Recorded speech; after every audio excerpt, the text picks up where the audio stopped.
Hello everyone, welcome to back my channel. तो आज की इस वीडियो में हम पढ़ने जा रहे हैं हिस्ट्री का chapter number 3, Nazism and the rise of Hitler. तो सबसे पहले मैं बता दूं, मेरा नाम रितिका है एंड हम इस महीने में पूरा क्लास 9th का कंटेंट जो है वो पूरा कर लेंगे।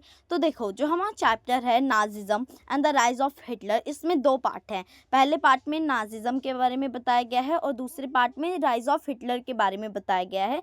जैसा कि सेकेंड चैप्टर में था, उसमें पहले हमारे किसके बारे में बताया गया, सोशलिज्म इन यूरोप के बारे में बताया गया, फिर हमारा रशियन रिवॉल्यूशन के बारे में बताया गया। उसी तरह हमारा Nazism and the rise of Hitler वाला चैप्टर भी है। तो देखो, कुछ की पॉइंट्स देख लेते हैं जो हमें याद याद रखने हैं।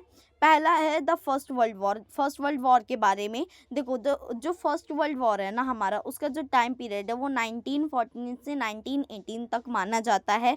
The first world war was fought between the Allied powers and central powers. मतलब जो फर्स्ट वर्ल्ड वॉर था ना, वो दो पावर्स के बीच में लड़ा गया था। अब देखो, पावर्स ऐसा ऐसा तो है नहीं कोई देवीय शक्तियाँ, नहीं, ऐसा नहीं है, बल्कि कुछ देशों ने मिलकर एक ग्रुप बनाया था और उनके ग्रुप को अलाइज पावर और सेंट्रल पावर्स के नाम से जाना जाता है।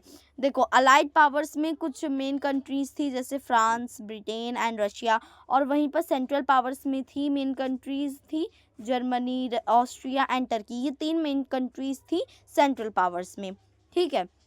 The first world war was ended with the defeat of Germany in 1918। मतलब जो फर्स्ट वर्ल्ड वॉर है ना, वो कब ख़त्म होता है, जर्मनी की हार के साथ 1918 में ख़त्म हो जाता है। फर्स्ट वर्ल्ड वॉर हमारे नवंबर 1918 में ख़त्म हो जाता है। अब देखो, जर्मनी कौन से ग्रुप में था, द सेंट्रल पावर्स वाले ग्रुप में था।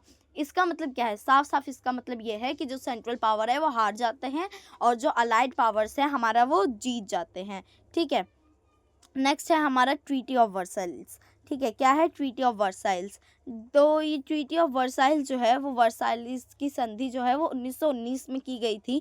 After the end of the First World War, Germany had to sign a harsh and humiliating treaty at Versailles with the Allied powers। मतलब देखो, जब फर्स्ट वर्ल्ड वॉर ख़त्म होता है ना, जर्मनी का राजा भाग जाता है इस डर से कि लोग क्या कहेंगे, क्योंकि जर्मनी हार जाता है। तो देखो, ये तो और नीच काम कर दे, लेकिन अब कौन ही बोले, ठीक है। इसीलिए देखो, जर्मनी का राजा जब भाग जाता है तो उसे बहुत ही कठिन परिस्थिति का सामना करना पड़ता है, और humiliating treaty and at Versailles with the Allied Powers. Allied Powers ने क्या कहा कि देखो भाई, हम युद्ध तो, एक बात बताओ, युद्ध तो दोनों तरफ से हुआ था ना, अलाइड पावर्स और सेंट्रल पावर्स दोनों की तरफ से, नुकसान तो दोनों का बराबर हुआ, लेकिन सारा जो बोझ है, सारा रिस्पॉन्सिबल, सारा जिम्मेदार किसे ठहराया गया, सारे जिम्मेदार जो है वो जर्मनी को ठहराया गया। किसने ठहराया? अलाइड पावर्स ने। और उनके साथ एक ट्रीटी ऑफ वर्साइलीज साइन कर ली, और उस ट्रीटी ऑफ वर्साइलीज में सबसे पहला पॉइंट ये था कि Germany was held responsible for the war. जैसे कि मैंने कहा था कि जर्मनी को पूरा जिम्मेदार ठहरा दिया गया कि तुम्हारी वजह से हमारा सारा नुकसान हुआ है, ठीक है। Germany was forced to pay compensation amounting to 6 billion pounds under the war guilt clause. मतलब वॉर गिल्ड क्लॉज मान लो, ये भी एक संधि के अंदर ही एक आता है। उसके मुताबिक जर्मनी को 6 बिलियन पाउंड रुपए जो हैं वो देने पड़ेंगे हर महीने। किसको? अलाइड पावर्स को। Germany lost all it's overseas colonies. मतलब जितनी भी समृद्धशाली जितनी भी चीज़ें थी जर्मनी के पास, उसने वो खो दी। जैसे कि 10% ऑफ इट्स पॉपुलेशन, उसने अपनी आबादी का 10% जो भाग था वो पूरा अलाइड पावर्स को दे दिया, क्योंकि भाई ट्रीटी ऑफ वर्सलीज में यही था। और 13% ऑफ हिज टेरिटरीज, मतलब जितने भी उनके टेरिटरीज, जैसे कि बारूद होता है, ये सब होता है ना, तो ये 13% उन्होंने अपना दे दिया। 75% of its iron and 26% of coal to allied powers. उन्होंने अपना 75% लौह भंडार दे दिया, किसको? अलाइड पावर्स को। और अपना 26% ऑफ कोल, मतलब 26% उन्होंने अपना कोल भंडार भी दे दिया, किसको? अलाइड पावर्स को। हमारी फोर्थ चीज़ आती है कि Germany was demilitarised to weaken its power. Germany को बहुत ही ह्यूमिलेट किया जाता है, बदतमीज़ी की जाती है उन जर्मनी के लोगों के साथ कि देखो, तुम तो हार गए हो, तुम्हारा राजा भी भाग गया है, अब तुम क्या करोगे। इसलिए जर्मनी को थोड़ा बेहूदगी का सामना करना पड़ता है। Resource rich Rhineland was also occupied by the Allied powers.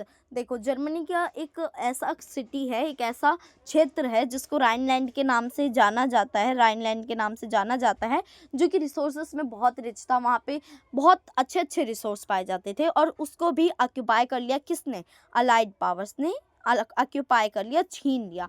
Weimar Republic, अब किसके बारे में हम पढ़ेंगे? वीमर रिपब्लिक के बारे में।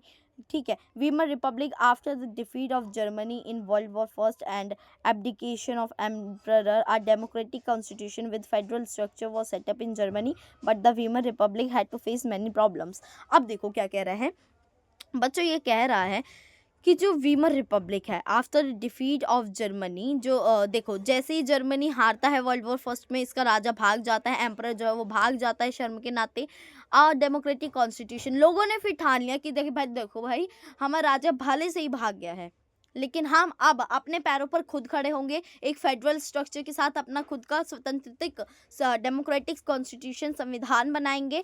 और वो लोगों ने किया भी जर्मनी में। लेकिन वाइमर रिपब्लिक, वाइमर एक जगह होती है, वहाँ पर लोगों ने इकट्ठा होकर शपथ खाई थी कि अब हम अपना बनाएंगे, एक लोकतांत्रिक संविधान बनाएंगे एक फेडरल स्ट्रक्चर के साथ। और उस जगह को वीमर नाम था उस जगह का, इसलिए वीमर रिपब्लिक इसका नाम रख दिया गया। ठीक है, लेकिन देखो सबसे पहले जान लो रिपब्लिक का मतलब क्या होता है, गणतंत्र का मतलब क्या होता है? जिस देश के पास अपना एक लोकतांत्रिक संविधान है और जहाँ के लोग उस संविधान के मुताबिक अपनी जीवन अपना व्यतीत करते हैं, उसे क्या कहते हैं? रिपब्लिक कहते हैं, गणतंत्र कहते हैं। लेकिन ऐसे ही थोड़ी ना, आसानी से ही थोड़ी ना सब कुछ हो गया वहाँ पे, नहीं, आसानी से कुछ नहीं हुआ। वहाँ पे बहुत परेशानियों का सामना करना पड़ा था। तो देखो पहला क्या कारण था इसमें? पहला कारण ये हुआ था कि मतलब लोगों को कॉन्फिडेंस उनका लूज़ हो गया था, कम हो गया था कॉन्फिडेंस, क्योंकि ड्यू टू पॉलिटिकल इंस्टेबिलिटी, क्योंकि पॉलिटिकल में अभी स्टेबिलिटी नहीं आई थी। जो ये जो पॉलिटिकल पार्टीज थी इनमें बिल्कुल भी स्टेबिलिटी नहीं आई थी, इसलिए लोगों का जो कॉन्फिडेंस था वो डल हो गया, वो थोड़ा खोने सा लगा था। द ग्रेट इकोनॉमिक डिप्रेशन जो 1929 से 32 तक माना जाता है, द फर्दर है the German economic industrial production well and unemployment level was very high. देखो द ग्रेट इकोनॉमिक डिप्रेशन जिसका कार्यकाल 1929 से 32 तक माना जाता है, इसमें क्या हुआ? इसमें ना देखो क्या हुआ कि इंडस्ट्रियल प्रोडक्शन जो था, जो गुड्स का प्रोडक्शन होता था, सामान का प्रोडक्शन होता था, वो बहुत ही कम हो गया। और जो अनएम्प्लॉयमेंट है बहुत ही हाई हो गया था। अनएम्प्लॉयमेंट, बेरोजगारी, जिसमें लोगों को काम नहीं मिलती है बच्चों। ठीक है, it had signed the treaty at Versailles and hence it was held responsible accepting the humiliating provisions। और तीसरा ये है कि मतलब इनको ट्रीटी एट वर्साइल्स पे साइन करना पड़ा था, क्योंकि ये उनके उस वक्त इनके पास कुछ भी नहीं था ताकि जिससे ये युद्ध कर सके, और ऊपर से हार भी गए थे तो इन्हें बात माननी ही पड़ी, जिससे इनका और सामान बच्चों क्या हो जाता है? और सामान इनका ले लिया जाता है, छीन लिया जाता है और गरीब ये हो जाते हैं। The Weimar Republic had to face the revolutionary uprising of the Spartacist League. मतलब जो वीमर रिपब्लिक है उससे बहुत सारे ऐसी क्रांति लोगों के मन में आई, कुछ लोगों के मन में जो कंजर्वेटिव थे उनके मन में आई थी क्रांति करने की भावना, उसका भी सामना वीमर रिपब्लिक को करना पड़ा था। The Weimar Republic had to pay the war compensation which had crippled in financially. Weimar Republic को अब जो कंपनसेशन था 6 बिलियन पाउंड का, वो वीमर रिपब्लिक को ही देना पड़ा, क्योंकि वहाँ पे अब कोई और पार्टी नहीं थी, वीमर रिपब्लिक ही थी। सभी लोगों को अपना पैसा देना पड़ता था हर महीने, और जो फाइनेंशियली इकोनॉमिकली उनका और ख़राब होता गया स्टेट। ठीक है, विद चेंजिंग सिचुएशंस इन 1923, 1923 तक आते आते थोड़ी सिचुएशन बदल रही थी। इट प्रिंटेड पेपर करेंसी रेसिडेंसली, लेकिन इन्होंने पैसे छापने शुरू कर दिए। ठीक है, with too much printed money in circulation, और बहुत सारे पैसे छापे। The value of German currency fail. जो एक बात बताओ, and the prices of goods stored, thus they had to face the hyperinflation। अब देखो पैसे इतने छापे, ठीक है, तो देखो जो चीज़ तो फिर इसमें जो चीज़ें होगी वो महंगी हो गई। ठीक है, चीज़ें सस्ती लगने लगी, लोगों ने महंगी कर दी, जिससे इन्हें हाइपर इन्फ्लेशन का सामना करना पड़ा, भुखमरी का सामना करना पड़ा, क्योंकि लोगों को वो चीज़ें आ नहीं रही थी। ठीक है, अब देखते हैं हम rise and fall of Hitler. ठीक है, rise and fall of Hitler मतलब हिटलर का उदय कैसे हुआ और इसकी सत्ता को गिराया कैसे गया। Adolf Hitler, born in Austria in 1889 and earned medals for his bravery in the German army during First World War।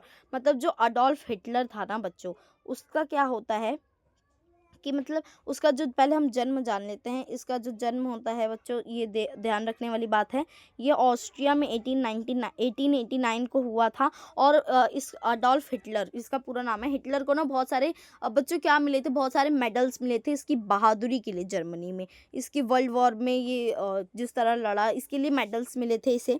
He headed the National Socialist German Workers Party which later come to know as Nazi Party। अब देखो, फिर इसने ना एक party join कर ली थी, nationally socialist German workers party. तो इसने जब इस पार्टी को ज्वाइन किया ना, जैसे ही ज्वाइन करता है फिर इस पार्टी का नाम बदल के क्या कर देता है, नाजी पार्टी कर देता है। ऐसे अब क्वेश्चन आ सकता है कि डायरेक्ट नाजी पार्टी बनाएगी, ट्रू और फॉल्स पे। तो इसका आंसर होगा नहीं, फॉल्स। पहले जो हिटलर था वो एक नेशनलिस्ट सोशलिस्ट जर्मन वर्कर्स नाम की पार्टी में जाता है, वहाँ कुछ दिनों तक नौकरी करता है, फिर उसको नाम बदल के नाजी पार्टी करके उसको हेड बन जाता है वहाँ का। ठीक है।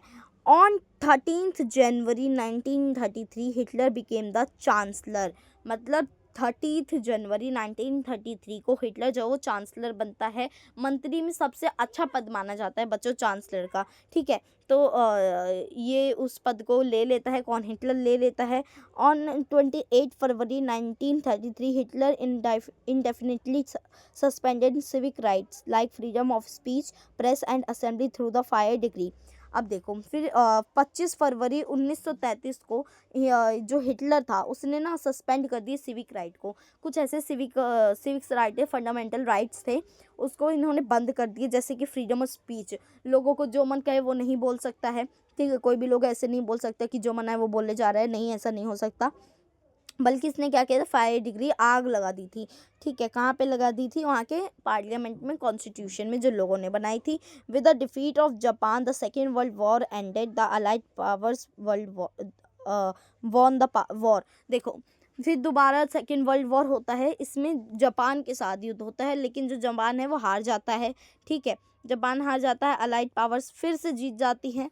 ठीक है, इंटीग्रेटेड फिर ओ सॉरी बच्चों, हमने गलती से ये वाला पॉइंट कर लिया, ये वाला लास्ट पॉइंट है, चलो कोई नहीं। हमने जैसे कि अभी ये वाला पॉइंट हमने पढ़ा था कि 28 फरवरी 1933 को हमने क्या पढ़ा था कि जो हिटलर था उसने सिविक राइट जैसे फ्रीडम ऑफ स्पीच इसको सस्पेंड कर दिए थे, बंद कर दिए थे क्योंकि कोई भी लोग ऐसे बोल नहीं सकता, जो बोले उसे जेल में डाल दो।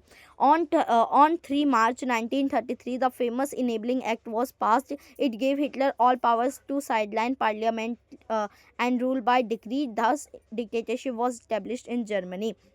मतलब 3 मार्च 1933 को एक ऐसा एक्ट पास होता है, फेमस इनेबलिंग एक्ट जिसको है वो पास होता है। उसमें क्या होता है, हिटलर को ना पावर दे दी जाती है कि अब वो रूल करेगा। हिटलर ने फिर क्या कर दिया, पार्लियामेंट, कॉन्स्टिट्यूशन सब तबाह कर दिए, फायर डिग्री लगा दी, और उसी दिन उसने डिक्टेटरशिप जो जर्मनी में स्थापित कर दी। ठीक है। Pulled out of the League of Nations in 1933, उसने 1933 में लीग ऑफ नेशंस बनाया। रीऑक्यूपाइड द राइनलैंड इन 1936, जो अलाइड पावर्स ने ले ली थी उनसे दोबारा ले लिया, अपना क्या ले लिया, जो समृद्धशाली सिटी था राइनलैंड वो ले लिया।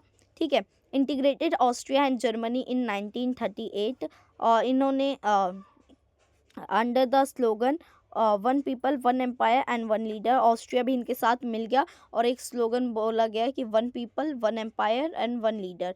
ठीक है। इसके बाद इन्वेडेड पोलैंड इन सितंबर 1939, they started the second world war. इन्होंने पोलैंड पे वार कर दिया, किन्होंने, जर्मनी ने वार किया पोलैंड पे। ठीक है, और कहाँ पे, 1939 में किया था, और वहीं से सेकेंड वर्ल्ड वॉर की शुरुआत होती है। In September 1940 a tripartite pact was signed between Germany, Italy and Japan, they were known as Axis power. फिर देखो, सेकेंड वर्ल्ड वॉर में ना सितंबर 1940 में एक ट्रिपार्टीट पैक्ट होता है, साइन किया जाता है, किसके बीच, जर्मनी, इटली एंड जापान के बीच में, और इन्हें एक्सिस पावर्स के नाम से जाना गया। जर्मनी, इटली और जापान जो थे, फिर इन्होंने दोस्ती कर ली, Germany plus Italy plus Japan, इनको किस नाम से जाना गया, एक्सिस पावर से। ठीक है। Allied powers included France, Britain, USA, Soviet union etcetera. जो अलाइड पावर्स थी उसमें फ्रांस आ गया था, अब ब्रिटेन आ गया था, यूएसए आ गया था, और सोवियत यूनियन आ गए थे, और भी बहुत सारे देश थे अलाइड पावर्स में। ही attack the Soviet union in जून 1941। अब सबसे बड़ी हिटलर की गलती कि उसने सोवियत यूनियन, जो सोवियत यूनियन कौन था बच्चों, रशिया था हमारा, जिसको उस वक्त सोवियत यूनियन के नाम से जाना जाता था, उसने अटैक किया जून 1941 में। वो सबसे उसकी बड़ी गलती थी। तब उसका बुरा टाइम शुरू हो गया था, जैसे ही उसने सोवियत यूनियन यानी रशिया पे अटैक किया जून 1941 में। फिर जर्मनी वॉज डिफीटेड इन मई 1945। जो जर्मनी है वो मई 1945 में हरा दिया जाता है। किसके द्वारा? रशिया के द्वारा, सोवियत यूनियन के द्वारा। In August 1945 USA dropped from atom bomb on Hiroshima and Nagasaki. देखो अगस्त 1945 में जो यूएसए है हमारा, अमेरिका है, उसने एटम बम जो है वो हिरोशिमा और नागासाकी, जो कि जापान का एक हिस्सा है, वहाँ पर बम गिरा दिया, जिससे इतना नुकसान हुआ जापान का, ठीक है, बहुत नुकसान हुआ। और उसके बाद with the defeat of Japan the second world war ended, the Allied powers won the war. अब देखो जब सेकेंड वर्ल्ड वॉर चल रहा था, जिसमें अलाइड पावर और एक्सिस पावर थी, ठीक है, तो इसमें जापान हार जाता है, मतलब एक्सिस पावर हार जाता है, जर्मनी भी हार जाता है, तो और अलाइड पावर हमारे जीत जाते हैं, ठीक है। Weakness of Weimar Republic. अब हम किसके बारे में जानेंगे? वीकनेस ऑफ वीमर रिपब्लिक के बारे में जानेंगे। तो पहला था फियर ऑफ प्रोलेटराइजेशन। ये क्या कह रहा है? देखो मतलब फियर ऑफ प्रोलेटराइजेशन का मतलब होता है कि अनएम्प्लॉयड लोगों को डर होना कि बेरोजगारी फिर से आ जाएगी, क्योंकि वो में हार चुके थे, है ना। तो ये 2 पॉइंट अभी तक हमने जाने हैं reasons for the rise of Hitler के। पहला था कि वीमर रिपब्लिक जो था उसके वीकनेसेस थी बहुत सारी, और फियर ऑफ बेरोजगारी का फिर से डर था लोगों को, नाजी प्रोपागेंडा था, नाजी का उदय हुआ था, है ना, नाजी पार्टी बनाई गई थी, है ना। फिर अनएम्प्लॉयमेंट था, लोग बेरोजगार थे। Harsh and humiliating provisions of treaty of Versailles से लोगों को और कठिन से कठिन परिस्थिति होती गई, क्योंकि उन्होंने ट्रीटी ऑफ वर्साइल साइन कर ली। ग्रेट रिसेशन ऑफ 1929 टू 32, इसमें जब हिटलर आया था तो इसमें थोड़ा सुधार आने लगा था, तो इसलिए लोगों ने हिटलर को चुना था। ये ऐसे नहीं डायरेक्ट चुन लिया, उसके लिए बहुत से पापड़ बेलने पड़े थे हिटलर को, ठीक है भाई। अब देखो ये क्या कह रहे हैं, द नाजी वर्ल्ड व्यू। अब लोगों की नज़र में नाजी कैसा था? Racial supremacy. Hitler consider Nordic German Aryans at the top while Jews were located at the bottom. ये नॉर्डिक जर्मन मतलब देखो ये हिटलर क्या चाहता था ना कि हिटलर के जो देश है उसमें सिर्फ जर्मन इसने एक अपने आप से ही बना दिया रिलीजन जर्मन नाम का, नॉर्डिक जर्मन नाम का। नॉर्डिक जर्मन आर्यंस जो थे वो सबसे टॉप पे रहते हैं, बल्कि जो ज्यूज थे, यहूदी थे, ठीक है, अभी भी आप जाओगे तो मिल जाएंगे, उनके साथ इन्होंने बहुत गंदा व्यवहार किया था। और अभी भी आप जर्मनी में अभी भी जाओगे तो वो आपको बहुत सॉरी मानते हैं, क्योंकि पहले ऐसा बहुत गंदा व्यवहार किया जाता था ज्यूज यहूदियों के साथ, ठीक है। ये भी एक यहूदिया ज्यूज धर्म होता है, उनके लोगों को सबसे नीचा माना जाता था। Concept of Lebensraum, it means living space. Hitler believe that new territories had to be acquired for settlement of the German people. मतलब ये क्या कह रहा है, इसका मतलब होता है लिविंग स्पेस, लोगों को थोड़ी रहने की जगह होना, उन्हें थोड़ा खुल के जीना, ठीक है। Hitler believe that new territories had to be acquired. Hitler मानता था कि थोड़े भी और जो टेरिटरीज हैं, जो बारूद हैं, इन सबको और डेवलप करना होगा भाई, ठीक है, नहीं तो ऐसे कैसे युद्ध लड़ा जाएगा। The Nazis believed in the strong leadership. जो नाजी थे, जो हिटलर था, ठीक है, वो किस में बिलीव करता था? स्ट्रॉन्ग लीडरशिप में, एकता में, मतलब लीडरशिप में बिलीव करता था। हिटलर अडॉप्टेड द टाइटल डर फेडरर मीनिंग द लीडर। इसने एक टाइटल अडॉप्ट किया था जिसका मतलब क्या था? लीडर, ठीक है। Slogan the Adolf Hitler is Germany, Germany is Adolf Hitler was common. वहाँ के स्लोगन कुछ ऐसे थे, Adolf Hitler is Germany, Germany is Adolf Hitler, मतलब दोनों एक ही हैं, ठीक है। National socialism, the Nazis criticise both capitalism and socialism. जो नाजी थे वो दोनों का विरोध करते थे, कैपिटलिज्म सोशलिज्म दोनों का, but they एस्पाउस्ड a philosophy called national socialism. लेकिन वो एक फिलोसफी को बहुत मानते थे जिसको हम नेशनल सोशलिज्म के नाम से भी जानते हैं, ठीक है। अब देखो यूथ इन नाजी जर्मनी। अब जो यूथ थे नाजी जर्मनी में उनके बारे में जान लेते हैं। Hitler felt that a strong Nazi society could be established only by teaching children Nazi ideology. He took following steps to achieve this. Hitler मानता था कि अगर हमें एक बहुत ही स्ट्रॉन्ग नाजी सोसाइटी बनानी है तो बच्चों को हमें सिखाना होगा नाजी आइडियोलॉजी के बारे में, नाजी के बारे में अच्छा बताना होगा, तभी जो बच्चे हैं हमारे साथ देंगे, उनके पेरेंट्स हमारा साथ देंगे। पहला पॉइंट क्या था? उसने कैसे बच्चों के दिमाग में डाला, juice were dismiss from the school, जितने भी यहूदी थे जिनके साथ गंदा बर्ताव किया जाता वो थोड़ी ना मानते नाजी को, तो इसलिए उन्हें निकाल दिए बाहर स्कूल से। Children were secreted, Germans and Jews could not sit together, मतलब चिल्ड्रन में भेदभाव पैदा कर दिया गया। जर्मन और जो ज्यूज थे वो दोनों एक साथ कभी नहीं बैठते थे। Subsequently undesirable children, Jews the physically handicapped, gypsies were thrown out of schools. सिर्फ ज्यूज नहीं, सिर्फ यहूदी नहीं, जो फिजिकली हैंडीकैप्ड थे, जो थोड़े विकलांग थे, जिप्सीज थे, वर थ्रोन आउट ऑफ स्कूल से उन्हें बाहर निकाल दिया गया था। तीसरा पार्ट है school textbook were written, racial science was introduced to justify Nazi ideas of race. इसमें नाजी के बारे में जो स्कूल टेक्स्ट बुक थी, स्कूल की बुकें थी, उसमें नाजी के बारे में, नाजी के आइडियाज़ के बारे में लिखा जाने लगा, जिससे बच्चे पढ़ पढ़ के इंटरेस्ट लेने लगे। Children were taught to be loyal and submissive, hate Jews and worship Hitler. Children, बच्चों को, छोटे छोटे बच्चों को सिखाया जाने लगा कि अपने जर्मन के थ्रू जो है, अपनी जो आपका देश है जर्मन, उसके थ्रू लॉयल रहिए आप, और ज्यूज यहूदियों को आप नफ़रत करिए और पूजा करिए, किसकी, हिटलर की पूजा करिए। ये छोटे छोटे बच्चों को सिखाया जाने लगा। ठीक है, नेक्स्ट हमारा जो 5th पॉइंट है वो है यूथ ऑर्गेनाइजेशन। इन्होंने एक यूथ ऑर्गेनाइजेशन बनाई, were made responsible for educating German youth in the spirit of national socialism. देखो, ये किस में विश्वास करते थे, नेशनलिज्म, सोशलिज्म में विश्वास करते थे, है ना। तो इन्होंने क्या किया, जो यूथ ऑर्गेनाइजेशन है एक बनाई, ठीक है, जो कि जो जर्मन में यूथ है उन्हें पढ़ाया लिखाया जाने लगा। ठीक है, किसमें, नेशनल सोशलिज्म आइडिया के द्वारा। फिर हमारा छठा है point, after a period of rigorous ideological and physical training they join the labour service, then they have to serve in the armed forces and enter one of the Nazi organisation.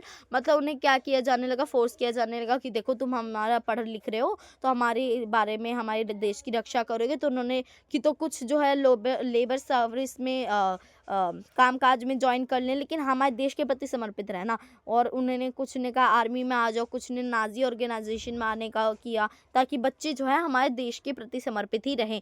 Next हमारा topic आता है बच्चों, women in the Nazi Germany. अब Nazi Germany में women का क्या role रहा है, वुमेन के साथ कैसे कैसा हुआ है। Girls were taught to become good mothers and rear pure blooded Aryan children.